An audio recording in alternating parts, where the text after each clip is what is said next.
ప్రియులారా, ఇది ప్రతి ఒక్కరిలో ఉన్న ప్రశ్న. దెయ్యాలు నిజముగా మన మధ్య ఉన్నాయా? పరిశుద్ధ గ్రంథం చెబుతుంది, దేవుడు మంచి దేవదూతలను సృష్టించారు, కానీ కొందరు గర్వం వల్ల దేవునికి వ్యతిరేకమయ్యారు. మరి వాళ్ళే ఈ దయ్యాలు. యేసు భూమిపై ఉన్నప్పుడు అనేక దయ్యాలను వెళ్ళగొట్టారు. అందుకే శ్రీ సభ చెబుతుంది, దయ్యాలు ఉన్నాయి, ఆత్మలుగా మన మధ్య తిరుగుతూ ఉన్నాయి.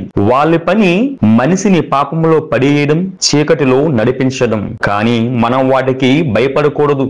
ఎందుకంటే యేసుక్రీస్తు శిలువపై వారిని ఓడించారు. సాతానును ఎదిరించండి, అతడు మీ నుండి పారిపోతాడు అని యాకోబు గ్రంథములో మనం చదువుతాము. అంటే మనం బలంగా నిలబడితే దయ్యాలు మనపై గెలవలేవు. కాబట్టి దయ్యాలు ఉన్న క్రీస్తులో ఉన్న మనిషిని జయించలేవు. కాబట్టి దేవుని బిడ్డగా దయ్యాలకు భయపడకుండా దేవునికి భయపడి జీవించుదాం.